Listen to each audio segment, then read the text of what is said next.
Assalamualaikum. Today we are going to discuss peptic ulcer disease. Last video में हमने acute and chronic gastritis देखा था। Acute gastritis में हमने देखा था कि एसिडिक डैमेज होता है स्टमक म्यूकोजा का, और ये क्यों होता है? Due to increase production of acid, या फिर हमारे पास इम्बैलेंस हो जाए म्यूकोजल डिफेंसेस का। ठीक है, तो हमारे पास क्या होगा, एसिड प्रोडक्शन ज़्यादा हो जाती है, जिसकी वजह से जो है एसिड जो है वो म्यूकोजा को जाके फिर वो डैमेज करना स्टार्ट हो जाता है, और फिर उस वजह से क्या होता है, इन्फ्लेमेशन स्टार्ट हो जाती है, then erosion and then ulcer जो है वो प्रोग्रेसिव जो है वो डेवलप हो जाता है। देन क्रॉनिक गैस्ट्राइटिस में हमने देखा था कि it is chronic inflammation of stomach mucosa. इसके दो टाइप्स थी, H pylori associated and autoimmune associated. H pylori associated में देखा था कि हमने एच पाइलोराई जो है बैक्टीरिया वो काज करवाता है। वो क्या करता है, वो जाके एंट्रम में जो है वो फ्लैजिला से मूव करता है, वहाँ जाके वो यूरिएज एंजाइम से यूरिया को अमोनिया में कन्वर्ट करता है, देन अपने टॉक्सिन्स जो हैं वो रिलीज़ करता है, जिसकी वजह से जो है इम्बैलेंस हो जाता है म्यूकोजल डिफेंसेस का, और जो है एसिड उसको चांस मिल जाता है कि वो जो है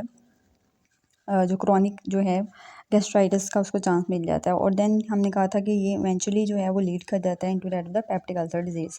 और जो ऑटोइम्यून गैस्ट्राइटिस में हमने देखा था कि उसमें ऑटो एंटीबॉडीज़ जो हैं वो बन जाती हैं अगेंस्ट द ब्राइटल सेल्स, और ब्राइटल सेल एसिड रिलीज़ कर रही थी और इंट्रिंसिक फैक्टर रिलीज़ कर रही थी। अब जब ये दोनों नहीं होंगे तो उसकी वजह से मेगालोब्लास्टिक एनीमिया डेवलप हो गया था, और एक लोड हाइड्रिया हो गया था, जिसकी वजह से गैस्ट्रिन को पॉजिटिव फीडबैक मिला था, वो जी सेल हाइपरप्लेजिया हो गया था, और गैस्ट्रिक माल्टोमा जो है वो भी डेवलप जो है होने के चांस होते हैं। ठीक है, अब हमने पढ़ना है कि पेप्टिक अल्सर डिजीज़। अब पेप्टिक अल्सर डिजीज़ क्या है?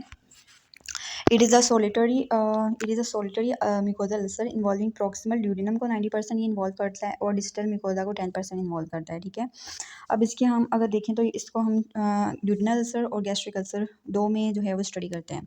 जो ड्यूडेनल अल्सर होता है ना, वो ऑलवेज एसोसिएटेड होता है एच पाइलोराई के साथ। ठीक है, और it may be associated with Zollinger Allison syndrome. Zollinger Allison syndrome वही है कि ड्यू टू एच पाइलोराई की वजह से जो गैस्ट्रिन को पॉजिटिव फीडबैक मिला था कि HCl नहीं है, तो जी सेल हाइपरप्लेजिया हो गया था, जिसकी वजह से जो है गैस्ट्रिनोमा हो गया था। ये वही है। ठीक है, और ये कैसे प्रेजेंट करेगा? Present with that the epigastric pain होगी। ठीक है, that improves with meal, very very very important. ठीक है, जो हमारे पास ड्यूडेनल अल्सर होता है ना, ये पेप्टिक अल्सर डिजीज़ की वो टाइप है जिसमें जो है वो पेन जो है वो मील के साथ रिजॉल्व हो जाती है। ठीक है, जब भी पेशेंट आता है तो उससे आपने पूछना होता है कि खाना खाने के बाद पेन ज़्यादा होती है या फिर खाना खाने से इम्प्रूव होती है। ठीक है, इसका डायग्नोस्टिक फिर हम एंडोस्कोपी बायोप्सी से हमें जो नज़र आता है वो हमें अल्सर नज़र आता है with hypertrophy of Brunner gland. Hypertrophy of Brunner gland का क्या मतलब है कि जब हमारे पास इसमें क्या होता है कि जब एसिड ज़्यादा हुआ होगा तो जो हमारे पास म्यूकस सिक्रीटिंग ग्लैंड्स होंगे वो क्या करेंगे,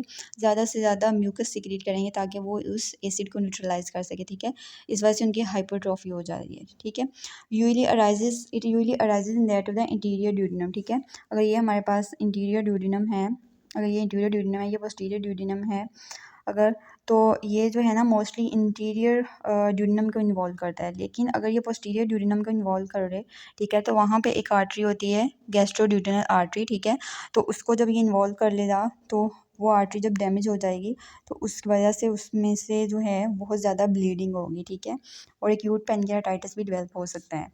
तो ये होता है हमारे पास ड्यूडेनल अल्सर, और इसमें पेन जो है वो इम्प्रूव होती है विद मील्स। ठीक है, अब हमने पढ़ने हैं जो गैस्ट्रिक अल्सर। अब गैस्ट्रिक अल्सर में क्या है, इसमें जो है पेन जो है ना, इसमें वर्सन हो रही है विद मील्स, मतलब खाना खाने के बाद पेन ज़्यादा हो जाती है। अब खाना खाने के बाद पेन ज़्यादा क्यों हो जाती है?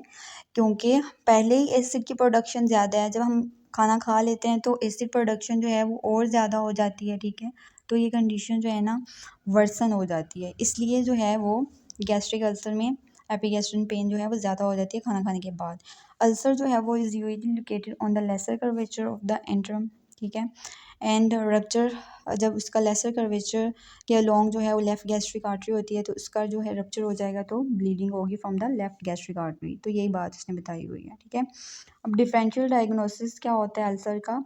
कार्सिनोमा हो सकता है। ठीक है, जो ड्यूडेनल अल्सर्स होते हैं ना वो मलिग्नेंट नहीं होते। ठीक है, ड्यूडेनल कार्सिनोमा बहुत रेयर होता है, लेकिन जो गैस्ट्रिक अल्सर्स होते हैं ना, गैस्ट्रिक अल्सर जो हैं वो गैस्ट्रिक कार्सिनोमा की वजह से हो सकते हैं। ठीक है, ये उसने बताई हुई है बात। ये जो है ना फिगर मैं आपको दिखाती हूँ, यहाँ पे एक जो फिगर दी हुई है ये वाली, यहाँ पे देखें उसने बताया हुआ है डिफरेंस बताया हुआ है गैस्ट्रिक अल्सर और ये गैस्ट्रिक अल्सर और कार्सिनोमा का डिफरेंस बताया हुआ है। उसने क्या बताया हुआ है कि जो हमारे पास बिनाइन अल्सर होते हैं ना, बिनाइन गैस्ट्रिक अल्सर, वो लेस देन 3 सेंटीमीटर होते हैं। ये जो फिगर में नज़र आ रहा है ना, ये वाला बिनाइन है, ये वाला जो है ये बिनाइन है, ठीक है। इसमें आप देखें कि ये स्मॉल है, लेस देन 3 सेंटीमीटर है, शार्पली डिमार्केटेड है, ठीक है। और जो मार्जिन है ना, ये वाले मार्जिन नॉर्मल हैं इसके, ठीक है। लेकिन ये वाला जो कार्सिनोमा दिखाया हुआ है, इसमें देखो कैसे हीप्ड अप मार्जिन हुए हैं, ये मार्जिन कैसे हीप्ड अप हुए हुए हैं, ठीक है। और ये वाला जो होता है ना, ये इनका साइज़ भी बड़ा होता है और इरेगुलर होते हैं और हीप्ड अप मार्जिन होते हैं, ठीक है। यही बात उसने बताई हुई है वहाँ। यही वो कह रहा है कि बिनाइन पेप्टिक अल्सर जो होते हैं ना, वो स्मॉल होते हैं, लेस देन 3 सेंटीमीटर होते हैं और शार्पली डिमार्केटेड होते हैं, ठीक है। And surrounded by radiating folds of mucosa. लेकिन जो मिलिग्नेंट अल्सर होते हैं वो लार्ज होते हैं, इरेगुलर होते हैं और हीप्ड अप मार्जिन होते हैं। And biopsy is required for definitive diagnosis, ठीक है। नेक्स्ट हमारे पास है गैस्ट्रिक कार्सिनोमा, ठीक है। मोस्ट कॉमनली जो है एडिनोकार्सिनोमा होता है, मतलब मिलिग्नेंट प्रोलिफरेशन होगी सरफेस एपिथेलियल सेल्स की, ठीक हो गया। इसको हम यहाँ से स्टडी करते हैं। It is divided in that of the intestinal and diffuse type. इसको दो टाइप्स में डिवाइड करते हैं, intestinal type and diffuse type, ठीक है। जो इंटेस्टाइनल टाइप होती है ना, वो ज़्यादा कॉमन होती है and it present as large irregular ulcer with heaped up margin होते हैं इसके, ठीक है। और ये most commonly involve lesser curvature of the antrum similar to that the, जो हमारे पास इंटेस्टाइनल टाइप होती है ना, ये हमेशा एच पाइलोराई के साथ एसोसिएट करती है, ठीक है, एच पाइलोराई के साथ। और हमने देखा था कि एच पाइलोराई जो है वो कहाँ जाके बैठ गया था, वो एंट्रम में जाके बैठ गया था। तो इंटेस्टाइनल टाइप भी इन्वॉल्व करती है laser curvature of the antrum को, ठीक है। अब इसके रिस्क फैक्टर्स क्या होते हैं? Intestinal type of metaplasia due to H pylori and autoimmune gastritis की वजह से, नाइट्रोजामाइन जो हैं इन स्मोक फूड उस वजह से ये हो सकते हैं, एंड जो जिन पर्सन का ब्लड टाइप ए होता है उनमें ये कॉमन होता है, ठीक है। देन नेक्स्ट डिफ्यूज टाइप है। डिफ्यूज टाइप जो है it is characterized by signet ring cells. इसमें सिग्नट रिंग सेल्स होते हैं that diffusely infiltrate the gastric wall, जो कि पूरी गैस्ट्रिक वॉल को इन्वॉल्व कर लेते हैं। और इसमें हमारे पास एक्सटेंसिव डेस्मोप्लेजिया जो है फाइंडिंग मिलती है। एक्सटेंसिव डेस्मोप्लेजिया क्या होता है कि बहुत ज़्यादा स्ट्रोमा जो है ना, वो उसकी अमाउंट बहुत ज़्यादा हो जाती है, जिसकी वजह से थिकनिंग हो जाती है स्टमक वाल की, और हमें जो है वो लिनाइटिस प्लास्टिका जैसी लेदर बोतल जैसी उसकी अपीयरेंस नज़र आती है, ठीक है। And it is characterized by desmoplasia results in thickening of the stomach wall linitis plastica, यही बात उसने बताई हुई है। And it is not associated H pylori, ये एच पाइलोराई के साथ नहीं एसोसिएट होता लाइक इन इंटेस्टाइनल टाइप जिसमें एच पाइलोराई की एसोसिएशन थी। ना ही इसमें इंटेस्टाइनल मेटाप्लेजिया होता है और ना ही ये नाइट्रोजामाइंस के साथ एसोसिएट होता है, ठीक है। अब गैस्ट्रिक कार्सिनोमा जो है ये लेट प्रेजेंट करता है, वेट लॉस के साथ, एब्डोमिनल पेन के साथ, एनीमिया होगा, ठीक है। अर्ली सेटिटी होगी, मतलब वो थोड़ा सा फूड खाएगा तो उसका पेट भर जाएगा, ठीक है। और it really present as acanthosis nigricans और लेजर ट्रिलेट साइन। ये क्या होता है कि इसमें स्किन जो है ना वो ब्लैक जो है ब्लैकिश हो जाती है, ठीक है। अब इसका अगर हम स्प्रेड देखें, स्प्रेड टू लिम्फ नोड्स जो है ये इसको इन्वॉल्व करता है। ये इन्वॉल्व करता है जो हमारे पास होते हैं ना सुप्रा क्लेविकुलर लिम्फ नोड्स, उनको इन्वॉल्व, लेफ्ट सुप्रा क्लेविकुलर नोड को इन्वॉल्व करता है, जिसको हम विर्चू नोड भी कहते हैं, ठीक है। ये वेरी वेरी इंपॉर्टेंट है, लेफ्ट सुप्रा क्लेविकुलर नोड को इन्वॉल्व गैस्ट्रिक कार्सिनोमा इन्वॉल्व करता है।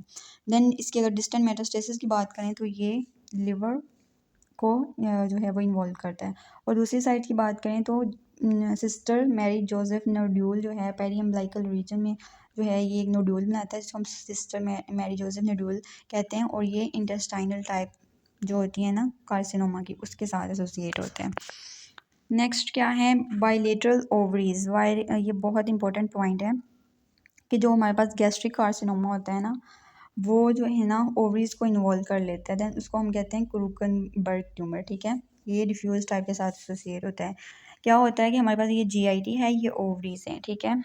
अब अगर गैस्ट्रिक जीआईटी से कोई कार्सिनोमा ओवरीज में आता है ना, तो उसको हम क्रूकनबर्ग कहते हैं। और अगर ओवरीज से जीआईटी में जाता है, ये हम पढ़ेंगे कि जो ओवरीज से जीआईटी में जाता है ना, उसको बोलते हैं स्यूडोमिक्सोमा पेरिटोनाई, ठीक है। तो ये आपने याद रखना है, यहाँ से जीआईटी से ओवरी में जा रहा है तो इसको क्रूकनबर्ग ट्यूमर करेंगे। और ये डिफ्यूज टाइप के साथ जो है एसोसिएट होता है, ठीक है। नेक्स्ट वीडियो में इंशाल्लाह हम स्मॉल बाउल स्टार्ट करेंगे।